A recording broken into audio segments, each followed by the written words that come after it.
Hello प्यारे बच्चों, welcome to the 6th lecture of centre of mass. पिछले class में हम लोगों ने क्या किया था? देखो, हम लोग सेंटर ऑफ मास का डिस्प्लेसमेंट, वेलोसिटी, एक्सेलरेशन इसको डिफाइन कर लिए थे। इन तीनों पे एक एक सवाल कर लिए थे और सेंटर ऑफ मास का डिस्प्लेसमेंट जीरो हो उस तरीके का हम लोग 4-5 क्वेश्चन किए थे, है ना?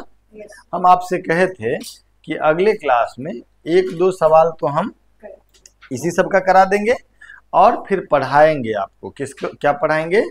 Conservation of linear momentum, force का भी बात करेंगे। थोड़ा इम्पल्स का आज तो बात नहीं हो पाएगा जहाँ तक हमको लग रहा है। तो हम लोग शुरू करते हैं। आइए शुरू करते हैं। कुछ क्वेश्चंस करेंगे हम लोग and this is the first question. Basically हम ऐसा सवाल आपको बहुत सारा कराए हुए हैं पिछले क्लास में भी, तो उसी का ना ये है प्रैक्टिस। ये एक प्लैंक है, कितना किलो का? 120 केजी का लकड़ी का टुकड़ा पानी में रखा हुआ है, ठीक। और यहाँ पर क्या है? हल्ला किनारा है ना। कितना दूरी? एक इस लकड़ी के टुकड़े पे 80 केजी का एक आदमी भी खड़ा है। तो जो आदमी है उस किनारे से कितनी दूरी पे है? 30 मीटर की दूरी पे है। कहो हाँ। अब ये आदमी के बारे में कह रहा है कि man walks 10 metre towards the किनारा। आदमी इस लकड़ी के ऊपर 10 मीटर कहां पर है? विथ रिस्पेक्ट टू लकड़ी। जैसा आदमी को फील हो रहा है कि हम 10 मीटर चले, तो आदमी लकड़ी के ऊपर 10 मीटर चला। किधर? दूर जा गया कि पास आया? किसके पास आया? किनारे के। इस प्रक्रिया में ये पास आने का कोशिश तो किया होगा 10 मीटर से, लेकिन ऑब्वियसली ये थोड़ा राइट भी गया होगा। इस प्रक्रिया में जब ये 10 मीटर लेफ्ट आया तो टुवर्ड्स द शोर, तो पूछा गया कि व्हाट इज, आने के बाद वो फिर रुक जाता है। तो रुक जब जाता है तो उस समय पे इस आदमी का किनारे से एक्चुअल दूरी कितना होगा, ये सवाल है। यार इस सवाल को तुम ओरली भी कर सकते हो। बेसिकली हम तुमको बताए थे कि 2 मास सिस्टम होता है तो रिलेटिव डिस्प्लेसमेंट को मास के ऑपोजिट रेशियो में डिस्ट्रीब्यूट कर देते हैं। तो ये मास 80 केजी 10 मीटर चला, किसके रिस्पेक्ट में? प्लैंक के रिस्पेक्ट में। प्लैंक के ऊपर 10 चला, तो एक्चुअली ये कितना चला? मास के ऑपोजिट रेशियो में डिस्ट्रीब्यूट कर दे तो कितना हो जाएगा? जो रिलेटिव डिस्प्लेसमेंट है 10, उसको हम कर देते हैं गुणा 120 divided by 80 plus 120। That is displacement of man with respect to plank, with respect to plank. तो ये हो जाएगा 1200 divided by 200, that is 6 metre. ये गया इधर कितना? 10, लेकिन उस प्रक्रिया में ये प्लैंक पक्का राइट साइड में चला गया होगा 4 मीटर, इसीलिए इसका नेट डिस्प्लेसमेंट मात्र हुआ होगा कितना? 6, जो कि आंसर से समझ में आ रहा। अब ये जब 6 मीटर इधर आ गया ग्राउंड के रिस्पेक्ट में या इस किनारे के रिस्पेक्ट में, तो किनारा से उसका दूरी कितना हो जाएगा? 30 - 6 दैट इज 24 मीटर। कहो हाँ। सवाल समझ में आया था? ये क्या था? किनारा। और ये क्या है? लकड़ी का टुकड़ा। कितना केजी का? 120 केजी का। इसके सेंटर पे एक आदमी है, कितना केजी का? 80 केजी का। वो किनारे से कितनी दूरी पे है? 30 मीटर। अब वो किनारे की तरफ जाना चाहा और कितना चला? 10 मीटर। विथ रिस्पेक्ट टू किनारा या विथ रिस्पेक्ट टू लकड़ी? मतलब लकड़ी के ऊपर वो 10 मीटर चला होगा, लेकिन इस प्रक्रिया में लकड़ी थोड़ा पीछे भी चला गया होगा।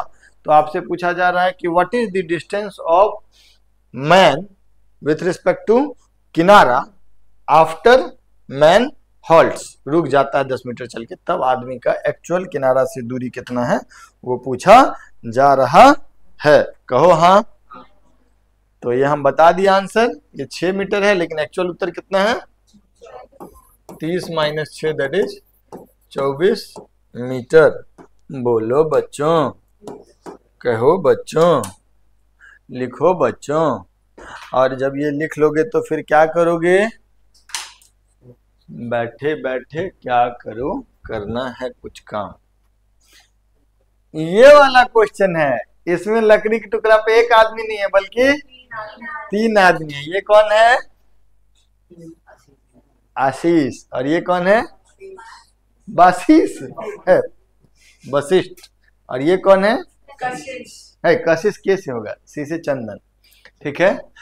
तो और ये लकड़ी का टुकड़ा है 90 केजी का। बेसिकली क्वेश्चन इज कि 90 केजी का एक लकड़ी का टुकड़ा है, ग्राउंड इज फ्रिक्शनलेस, इसके ऊपर 40 केजी का एक मैन है, फिर ये 60 केजी का एक है, और ये 50 केजी का। लकड़ी 4 मीटर का है, तो एकदम मैन जो ये 50 केजी वाला एकदम बीच में है, 2-2 मीटर दूरी है इस मैन से दोनों साइड का, दोनों ए और सी का। अब क्या किया कि ए वाला सी के पोजीशन पे पहुंच गया और सी वाला और बी वाला ऐसे खड़ा था, ठीक है। तो पूछा कि इस प्रक्रिया में बी कितना से डिस्प्लेस किया, वो हमको बताओ। क्या हमने ऐसा क्वेश्चन आपको कराया? हाँ ना बोल। तो फिर अगर कराया तो इसका उत्तर बताओ, जल्दी करके बताओ। हाँ, इस सवाल को करते हैं सर। ऐसा कोई कठिन क्वेश्चन तो है नहीं। एक बात थोड़ा सोच के बताओ, 60 केजी वाला इधर आया और 40 केजी वाला इधर आया। 60 केजी प्लैंक को राइट में ले 60 केजी प्लैंक को राइट में ले जाना चाहेगा और 40 केजी प्लैंक को किसका बात ज्यादा प्रभावी होगा? ये बात तुम नहीं भी मानोगे तब भी चलेगा, लेकिन हम मान लेते हैं कि प्लैंक जो है वो किधर गया है? राइटवर्ड, वो सच्चाई होगा, है ना। अच्छा, प्लैंक जब राइटवर्ड गया होगा, प्लैंक जब राइटवर्ड गया होगा तो ये बीच वाला जो बालक है बी, वो भी राइटवर्ड गया होगा। ये सी है और ये ए है, नहीं ये कितना केजी? 40 केजी और ये 60 केजी, और ये आदमी 50 केजी। हम क्या मान रहे हैं बाबू? अरे कहो, हम मान रहे हैं कि प्लैंक आगे चला गया x, है ना, ये वाला भी चला गया होगा x, ये बीच वाला आदमी जो है ये भी चला गया होगा x, यस और नो। लेकिन अब एक गलती हो गया, असल में पोजीशन चेंज किया है 60 केजी और 40 केजी। तो यहाँ पे कौन आ गया है? 40 केजी, यस और नो, और यहाँ पर 60 केजी वाला आ गया, ठीक। अब थोड़ा हमको बताओ, और ये तो 120 केजी, डेल्टा एक्सियम का स्टेटमेंट एक्सप्रेशन क्या लिखा है?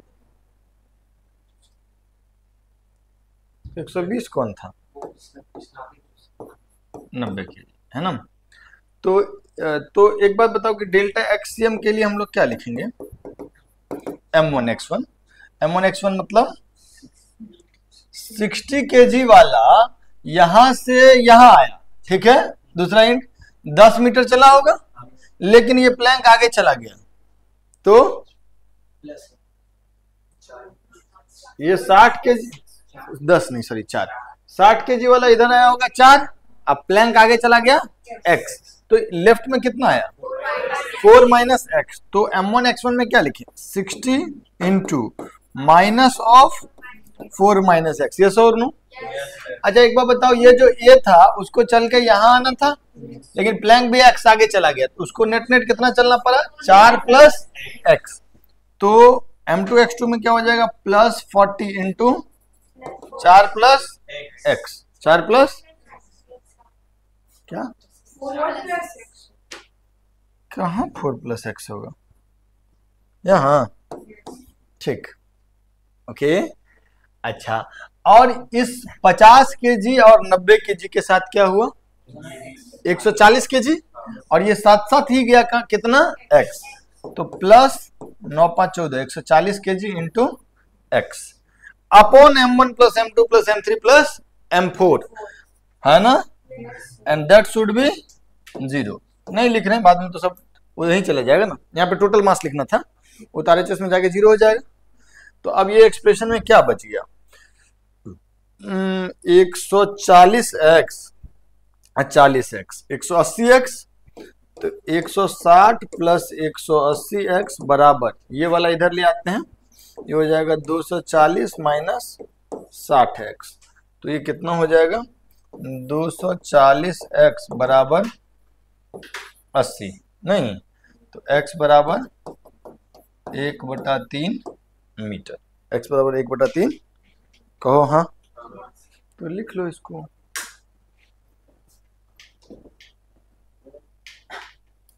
एक्स पॉजिटिव आया, माने हमने जो डायरेक्शन चुना था प्लैंक के डिस्प्लेसमेंट का वो सही है। और ये पूछा था कि आदमी कितना डिस्प्लेस किया, तो भाई आदमी इस प्लैंक के चिपका हुआ है, तो जितना प्लैंक डिस्प्लेस किया उतना ही ये बी भी डिस्प्लेस किया। कितना किया? 1/3 metre, right word. Is that okay? बोले बच्चों, should I move to the next question? आइए सर, एक ट्रू और फॉल्स स्टेटमेंट देख लेते हैं हम लोग। एक बात बताओ, ये सब भी हमको डिस्कस करना ही था। इंटरनल फोर्स सिस्टम का काइनेटिक एनर्जी बदल सकता है कि नहीं बदल सकता? नहीं बदल सकता। मैं एक एग्जांपल दिखाता हूं आपकी। ये m मास है, ये m मास है, ग्रेविटेशन पढ़े हुए हो? ये दोनों एक दूसरे को अट्रैक्ट करेंगे, रिपेल किस फोर्स से? Magnetic force.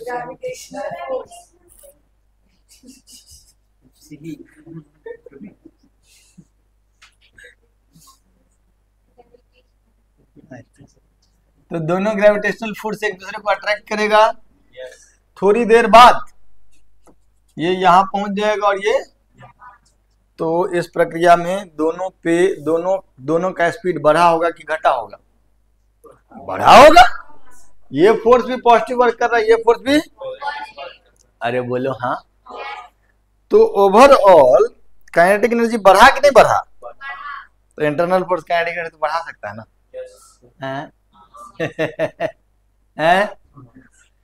तो internal force can change kinetic energy of the system, true और फॉल्स?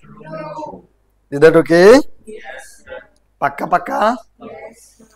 ये इंटरनल फोर्स था ना, दोनों जो ग्रेविटेशनल फोर्स था that was internal. Internal force का मतलब क्या? दो पार्टिकल पे लगने वाला इक्वल एंड ऑपोजिट फोर्स, ताकि नेट सिस्टम पे जीरो हो जाए। This is internal force. Is that okay? अकेला m के लिए ये एक्सटर्नल फोर्स हो जाएगा, लेकिन दोनों कंबाइंड के लिए ये इंटरनल फोर्स है। अगला क्या है? क्या total momentum of the system can be changed by internal force? ये वाला statement, total momentum of the system can be changed by internal force. Internal force क्या लीनियर मोमेंटम चेंज कर सकता है? नहीं। आप अगर यहाँ देखिएगा ना, अभी इसी एग्जांपल का बात कर लेते हैं, बाकी तो हम जनरलाइज भी कर देंगे।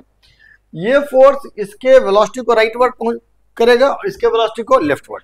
फर्ज करो कि दोनों का मास बराबर है, तो जितना वेलोसिटी इसका राइटवर्ड होगा उतना ही, तो टोटल मोमेंटम एक का mv i कैप हो जाएगा, एक का mv माइनस आई कैप होगा। टोटल मोमेंटम जीरो हो जाएगा। शुरुआत में भी जीरो था, बाद में भी जीरो था, लीनियर मोमेंटम चेंज। ये तो सिंपल एक केस से बताया, लेकिन एक बात समझो कि आपको जो बताया जाता है F बराबर ma, तो वो क्या होता है? Net external force, that is m total into ACM, m total into ACM। तो अगर नेट एक्सटर्नल फोर्स जीरो होगा तो ACM भी, और ACM अगर जीरो होगा तो VCM चेंज नहीं होगा। VCM change, VCM will be constant, and VCM is constant, then linear momentum will remain constant. वो हम लीनियर मोमेंटम कंजर्वेशन से समझेंगे भी। तो अगर total momentum of the system, क्या ये चेंज किया जा सकता है बिना एक्सटर्नल फोर्स के? नहीं। इंटरनल फोर्स क्या करेगा? एक का मोमेंटम पॉजिटिव में करेगा तो दूसरे का नेगेटिव में कर देगा। Total momentum of the system can not be changed by internal force. Total momentum of the system can be changed only by external force. If external force is zero, then dp by dt will be zero, p will be constant। f external होता है dp by dt, rate of change of linear momentum. तो f external zero, तो p is constant, linear momentum will not change. Is that okay बच्चों? ठीक। अगला, internal force can change total energy of the system. देखो simple सा बात है कि अगर हम एक दो केस देख करके दिखाते हैं आपको, जैसे ये अर्थ का बात कर लेते हैं, अर्थ और मास। तो ये एक मिनट के लिए, ये अर्थ है, ठीक है, और ये m है, तो दोनों पे एक दूसरे पे फोर्स लग रहा होगा। अगर ये मास पास में आएगा तो काइनेटिक एनर्जी तो बढ़ेगा, लेकिन पोटेंशियल एनर्जी घट जाएगा, पोटेंशियल एनर्जी घट जाएगा। ये जो टोटल मैकेनिकल एनर्जी कंजर्वेशन होता है वो कब होता है? जब only conservative force is performing work. और यहां पर हम कह रहे हैं कि वो इंटरनल फोर्स है। वो क्या है? इंटरनल फोर्स है। इंटरनल फोर्स क्या करेगा? एक का दो मान लीजिए कि अगर दोनों का काइनेटिक एनर्जी बढ़ा रहा होगा तो हो सकता है उससे काइनेटिक एनर्जी बढ़ रहा होगा लेकिन पोटेंशियल एनर्जी का वैल्यू घट रहा होगा। तो क्या टोटल मैकेनिकल एनर्जी चेंज हो सकता है इंटरनल फोर्स के वर्क से?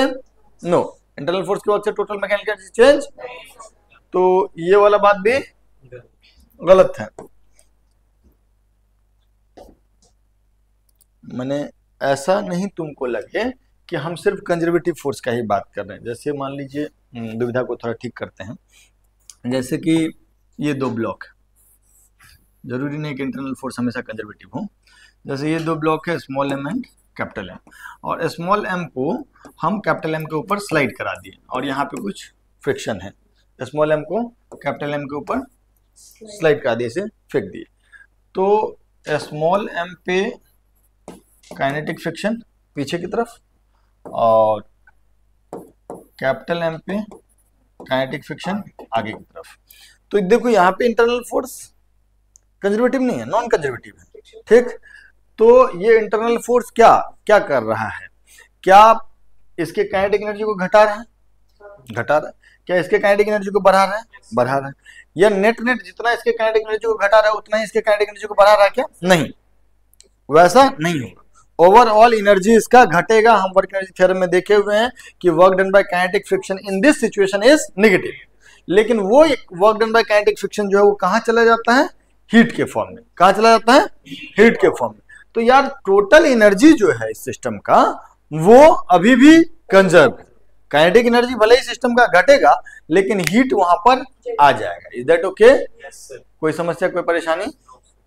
तो इसीलिए हम यहाँ पर जो लिखे हुए हैं कि internal force can change total energy of the system, no it can not change total energy. अगर वो काइनेटिक एनर्जी को बढ़ा रहा होगा तो या तो पोटेंशियल एनर्जी घट रहा होगा, या काइनेटिक एनर्जी को घटा रहा होगा तो पोटेंशियल एनर्जी बढ़ रहा होगा। और अगर पोटेंशियल एनर्जी नहीं बढ़ रहा होगा तो किसी फॉर्मेट में वो एनर्जी हमको दूसरे फॉर्मेट में दिख रहा होगा। Is that okay? ठीक, हाँ। काइनेटिक एनर्जी और टोटल एनर्जी इक्वल कहाँ होता है? नहीं नहीं, काइनेटिक एनर्जी सिर्फ एक समय में टोटल एनर्जी के बराबर होता है मीन पोजीशन पे। ओके, लिख लो इसको। अगले क्वेश्चन की तरफ आगे बढ़े। ओ सॉरी, ओहो, this is a beautiful question. ये टाइप हमको कराना था, इस टाइप का क्वेश्चन। देख लीजिए थोड़ा। कह रहा है कि प्रिपेयर्ड को एक्सपोर्ट क्या चीज हो गया? कहाँ है मक्खी? इसको क्या कर दे? अनडू। अच्छा, सवाल क्या है कि एक बॉडी है जिसका मास कितना है? 1 kg। जिसका मास कितना है? 1 kg। किस डायरेक्शन में जा रहा है? एक्स डायरेक्शन में। अचानक से ये एक्सप्लोड किया कितने पार्ट में? 2 पार्ट में, 1/8 kg एंड 7/8। एक्सप्लोजन से जस्ट पहले 1 kg कहाँ को क्रॉस कर रहा था? ओरिजिन को क्रॉस कर रहा था। कितने वेलोसिटी से? 2 मीटर पर सेकंड से। कितने वेलोसिटी से? 2 मीटर पर सेकंड से। अब जिस समय में एक्सप्लोजन हुआ उस समय पे ओरिजिन को क्रॉस कर रहा था 2 मीटर पर सेकंड से। उसके 2 सेकंड बाद ये पाया गया कि 1/8 kg कहाँ है? -2,0 पे। तो उस पर्टिकुलर इंस्टेंट पे 7/8 kg कहाँ होगा? ये सवाल है। सवाल समझ में आया? कि एक बड़ा सा मास 1 kg का वो पॉजिटिव एक्स एक्सिस के अलॉन्ग जा रहा है विथ वेलोसिटी 2 मीटर पर सेकेंड। जब वो ओरिजिन को क्रॉस कर रहा था तो वो एक्सप्लोड कर गया 2 पार्ट में, एक 1/8 kg, एक 7/8 kg।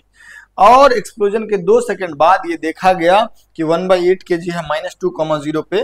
तो पूछा जा रहा है कि उस समय पे 7/8 kg कहाँ होगा? ठीक है, ये टिपिकल क्वेश्चन है VCM का एंड XCM का, मतलब position of centre of mass and velocity of centre of मास। इस पे थोड़ा ट्राई करें।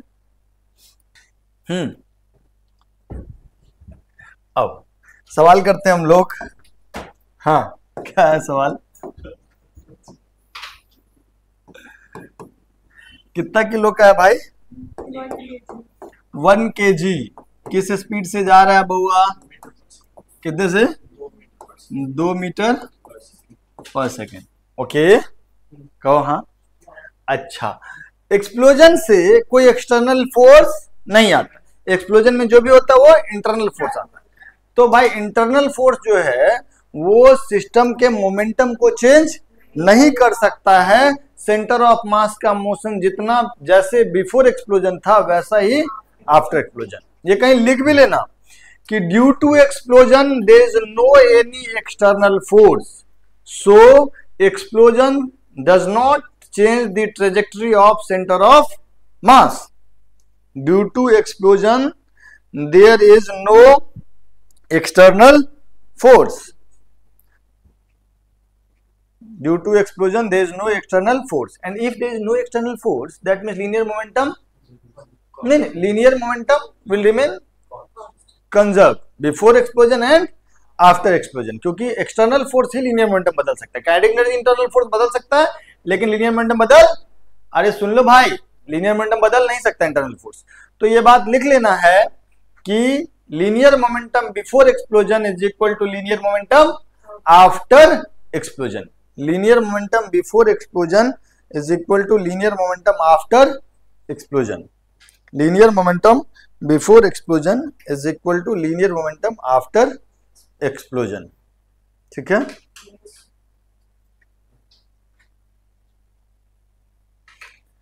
तो भाई साहब ये मैं तो कह ही सकता हूं कि सेंटर ऑफ मास जैसे मूव कर रहा था वैसे ही करता रहेगा। एक बात बताओ, सेंटर ऑफ मास 2 मीटर पर सेकंड से जा रहा था, ये है सेंटर ऑफ मास। तो आप ये t इक्वल टू 0 पे है, t इक्वल टू 2 सेकंड पे सेंटर ऑफ मास यहां से कितना आगे जा चुका होगा? t इक्वल टू 2 सेकंड पे सेंटर ऑफ मास यहां से कितना मीटर आगे जा चुका है? 2 गुणा 2 that is 4 metre, that is displacement of centre of mass, that is displacement of centre of mass. यह सेंटर ऑफ मास इस पोजीशन पे होना चाहिए, उस समय पे सेंटर ऑफ मास इस पोजीशन पे होना चाहिए। 2 सेकंड के बाद एक्सप्लोजन हुआ उससे कोई फर्क नहीं पड़ता। लेकिन सच्चाई क्या है? सच्चाई यह है कि इसमें से जो 1/8 kg वाला टुकड़ा है वो कहां पे पाया गया? -2,0 कहां पाया गया? -2,0। तो 7/8 kg जो है वो कहीं x,0 पे पाया जाएगा। यस और नो? अच्छा, ये वाला दूरी कितना होगा? ये वाला दूरी हो जाएगा x-4। ये क्या हो जाएगा? x-4। या एक काम करते हैं ना, काहे ले वो सब करते हैं, सेंटर ऑफ मास का तो पोजीशन मालूम ही है ना, काहे ले ज्यादा परेशान होंगे। सेंटर ऑफ मास का पोजीशन कितना है? 4,0। यस और नो? तो हम लोग क्या लिखेंगे? m1 x1 plus m2 x2 divide by m1 plus m2 is centre of मास का पोजीशन। एक्सीएम जो होगा वो होगा m1 x1 plus m2 x2 divided by m1 plus m2। एक्सीएम कितना है? 4। एक्सीएम कितना है? 4। m1 x1 मतलब 7/8 इंटू x है ना, plus m2 x2 is 1/8 into -2, नहीं 1/8 into -2 upon 7/8 plus 1/8 that is 1। तो यहां से हमारे पास वैल्यू कितना हो जाए? ये क्या आएगा? 4 बराबर 7x/8 अब -1/4। कहो हाँ, सही कि गलत? नीचे में तो 1 है ना, ये वाला जीत जाएगा तो 4 × 16 17, 17/4। तो 17/4 बराबर 7x/8। तो x का वैल्यू कितना हो जाएगा? हाँ 34/7। Is that okay? कोई दिक्कत कोई परेशानी? तो दूसरा वाला जो 7/8 kg है वो कहाँ पे है? 34/7 पे। क्लियर? लिख लीजिए इसको और फिर हम अगले क्वेश्चन की तरफ प्रस्थान करेंगे। थोड़ा देर पढ़ाई कर लेते हैं हम लोग। है ना। तो लिखो conservation of linear momentum, conservation of linear momentum.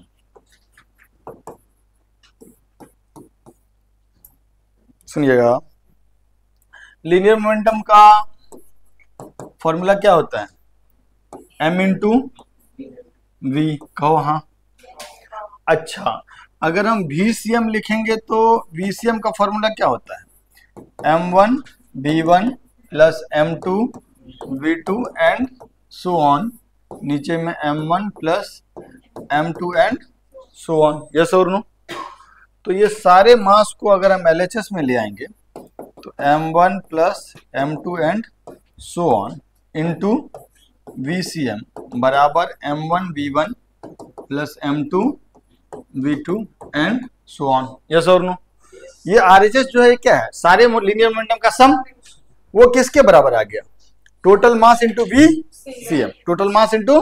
तो एक बात याद रखना कि linear momentum of the system, linear momentum of system मतलब इंडिविजुअल मोमेंटम का सम।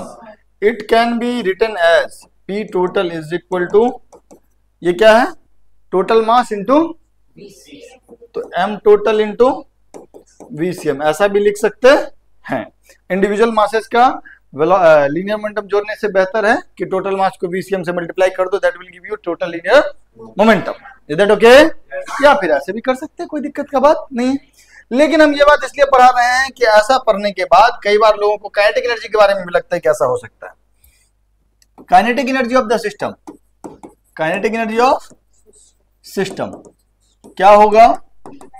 Half m1 v1 square plus half m2 v2 square and so on and. तो क्या इसको हम लोग half m total into VCM का स्क्वायर लिख सकते हैं? नहीं लिख सकते। ऐसा लिख, ये ही आपको लिखना होगा। यहां पर तो ठीक है, देखो ना, m1 v1 सबको सारे मोमेंटम को जोड़े तो वो क्या आया? m टोटल इंटू VCM के बराबर आ गया ना। यहां सारे काइनेटिक एनर्जी को जोड़िएगा तो ये थोड़ी आएगा, ये नहीं आएगा। तो आप ये चीज लिख नहीं सकते हैं, ये गलत है। आपको काइनेटिक एनर्जी के लिए सारे इंडिविजुअल काइनेटिक एनर्जी का सम करना पड़ेगा। तो ये बात कहीं लिख लीजिएगा कि total linear momentum of the system is m total into VCM, but total kinetic energy of the system half m total into VCM का स्क्वायर। ऐसा लिखना पाप है, ऐसा लिखना पाप है। ठीक है, लिख लीजिए इसको। हाँ सुनिएगा मेरी बात। तो F जो होता है वो rate of change of linear momentum होता है। F इज इक्वल टू, ये नेट एक्सटर्नल फोर्स ही होता है। तो अगर मैं तुमको बोल दूं कि इफ F बराबर 0, F बराबर, that means dp by dt बराबर 0। F बराबर 0 मतलब dp बाई dt इज, और dp बाई किसी चीज का डिफरेंशिएशन कब 0 होता है? जब p बराबर कांस्टेंट हो, है ना। तो कहानी से सीख क्या मिलती है कि if net external force on a system, net external force on a system is 0, then its linear momentum will remain, then its linear momentum will remain constant या conserve, will remain constant, और उसी को कहते हैं conserve, और इसी को हम लोग बोलते हैं conservation of linear momentum। इसी को हम लोग बोलते हैं conservation of linear momentum. Is that okay? लिख लो। तो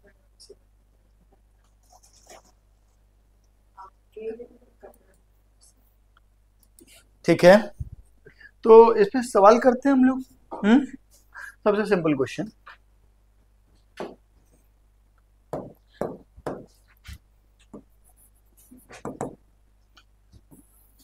कितना केजी का रखे? ये 10 केजी का ना।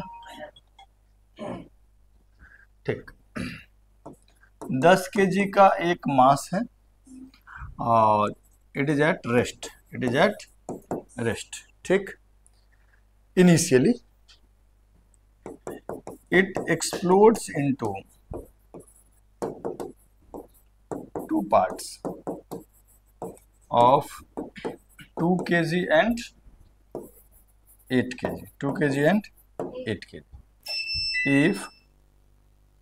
If 2 kg moves with 20 meter per second along positive x-axis after explosion, then what is velocity of 8 kg after explosion? Explosion के बाद 8 kg का वेलोसिटी क्या होगा? ये पहला सवाल सबसे सरल सवाल है, यहीं से हम लोग शुरू करते हैं। लीनियर मोमेंटम कंजर्वेशन का ढेर सारा क्वेश्चन कराएंगे। It is very easy peasy question. नहीं, एक्सप्लोजन में कोई एक्सटर्नल फोर्स आता है क्या? तो there is no external force ना, F external is 0, so you can conserve linear momentum, मतलब इनिशियल मोमेंटम इक्वल टू। अच्छा, इनिशियल सिचुएशन तो यहाँ पे दिया हुआ है, फाइनल सिचुएशन ये कितने पार्ट में बदल गया? 2 पार्ट में। इधर एक 2 kg है, वो कितने से जा रहा है? 20 मीटर पर सेकंड से, और फिर बच जाएगा कितना kg? वो किधर जाएगा वो हमको मालूम नहीं है। कॉमन सेंस होगा तो थोड़ा समझ में आएगा कि वो लेफ्ट में जाएगा, लेकिन अगर तुम राइट में भी मान लोगे तो आंसर तुमको बता देगा। हम इधर मान लेते हैं बी, कोई दिक्कत कोई परेशानी? What is initial linear momentum? 0, rest पे था। Final linear momentum 2 into 20 plus 8 into minus V. I cap चाहो तो आई कैप भी लगा सकते हो। और यहां से अगर आप देखेंगे तो 8 भी बराबर हो जाएगा 40, बी बराबर आया होगा आपका 5 मीटर पर सेकेंड। सिंपल की कठिन? कहो सिंपल। अब एक बात बताओ कि इसी में अगर पूछते हैं कि what is the energy released in the explosion, assume that all the energy is used in kinetic energy. इस सबको काइनेटिक एनर्जी दिया तो कोई काम किया होगा ना? काम तो कोई किया नहीं। कोई एक्सटर्नल एजेंट आकर के काम किया? कोई इंटरनल, तो जो एनर्जी मिला होगा वो एक्सप्लोजन से ही मिला होगा, इंटरनल फोर्स से ही मिला होगा, है ना? तो आप हमको जरा बताइए कि अगर इसमें बोल देते हैं कि what is energy released in explosion, what is energy released in explosion, और इसमें एक एजम्पशन है। क्या एजम्पशन है? कि assume there is no heat energy, no light energy, no sound energy in the explosion. Explosion में ना हीट डेवलप हुआ, ना साउंड, ना लाइट। जनरली ऐसा होता नहीं है, कुछ ना कुछ एनर्जी जाता है, लेकिन हम मान लेते हैं कि 100% एनर्जी कहाँ चला गया? काइनेटिक एनर्जी में। तो एनर्जी रिलीज का वैल्यू क्या होगा? Energy release is equal to kinetic energy gained. Energy release is equal to kinetic energy gained. Yes और नो? तो कितना काइनेटिक एनर्जी गेन किया? यहाँ 20 kg लिख दिए थे, तुम लोग भी इसको अपोज नहीं किए। 20 मीटर पर सेकेंड। तो काइनेटिक एनर्जी रिलीज कितना हुआ? हाफ इंटू 2 इंटू 20 का square plus half into 8 into भी का स्क्वायर। तो ये वैल्यू कितना हुआ? 400 प्लस 4v स्क्वायर। ये और नो? भी का वैल्यू कितना है? 5। तो ये हो गया 400 प्लस 4 गुना 25, तो दैट इज 500 जूल। तो 500 जूल एनर्जी एक्सप्लोजन में रिलीज हुआ। Is that okay?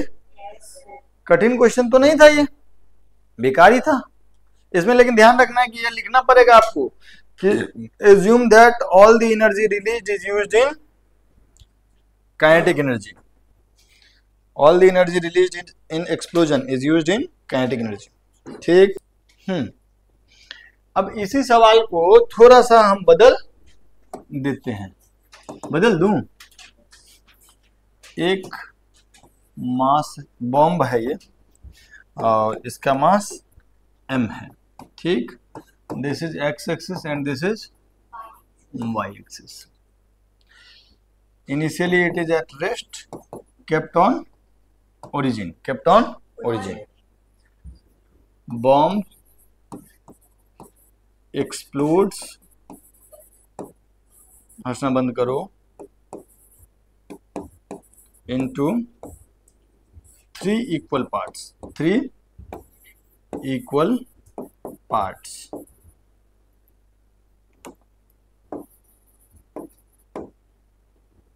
Two of them moves in positive x and positive y axis. ठीक. Find velocity of third part. एक minute. Two of them moves in positive x and positive y axis with speed v. Okay. Find velocity of third part of and also find energy released. In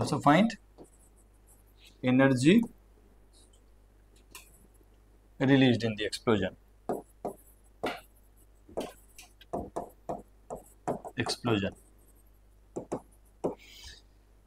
बताइए sir, थोड़ा आराम से कीजिए इसको.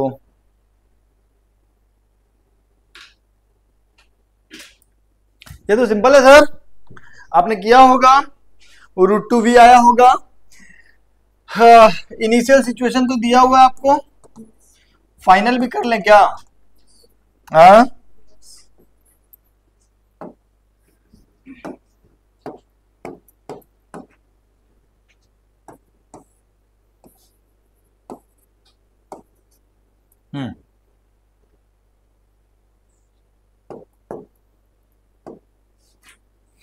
Final में क्या बोल रहा है? एक m/3 है जो v वेलोसिटी से इधर जा रहा है, एक m/3 है जो v वेलोसिटी से इधर जा रहा है, और तीसरा m/3 का वेलोसिटी नहीं मालूम है. तो तीसरा m/3 के वेलोसिटी को हम लोग मान लेते हैं कुछ v डैश वेक्टर फॉर्म. जरूरी नहीं कि उधर ही जा रहा हो, किधर भी जा सकता है, पीछे भी जा सकता है. v डैश वेक्टर मान लेते हैं. अरे रुको यार, ऐसे मुंह बनाया हुआ राजा जैसे किडनी मांग ली. v डैश वेक्टर तीसरा वाले का है ना. सो p इनिशियल कितना है? और p फाइनल भी होगा 0, क्योंकि एक्सप्लोजन में कोई फोर्स एक्स्ट्रा नहीं आता है. तो हम लोग अगर इक्वेशन लिखेंगे सर, तो क्या लिखेंगे बताइए थोड़ा. इक्वेशन क्या लिखेंगे? 0 इज इक्वल टू इस वाले का V I cap plus m/3 V J cap. पिछला बार आई कैप जे कैप लिखना नहीं पड़ा क्योंकि एक ही लाइन में मोशन हो रहा था. अब तो परपेंडिकुलर डायरेक्शन में है तो आई कैप जे कैप लिखना होगा. अब plus m/3 into v dash, yes और no, that is equal to 0. So m/3 सब जगह से कैंसिल आउट हो जाएगा. वी डैश का वैल्यू कितना हो जाएगा?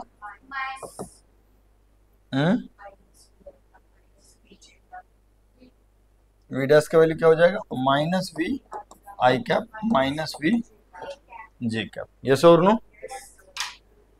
ठीक है, ये वाला बात तो खत्म हो गया. सो वी डैश का मैग्नीट्यूड जो होगा वो कितना हो जाएगा? √2v. वी डैश का मैग्नीट्यूड हो गया √2v. अब जरा हमको बताओ कि इस पूरे प्रक्रिया में, ये वाला बात तो खत्म, इस पूरे प्रक्रिया में काइनेटिक एनर्जी रिलीज्ड, तो energy released is equal to gained in kinetic energy. तो कितना काइनेटिक एनर्जी गेन हुआ? ये रेस्ट पे था और v पे आ गया, तो half into m/3 into v square plus half into m/3 into v square plus half into m/3 into √2v का होल स्क्वायर. यस और no.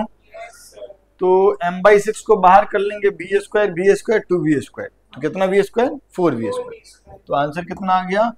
m/6 into 4v² that is 2mv² by 3, that is gain in kinetic energy, and that is what, that is energy released, that is energy released. हाँ,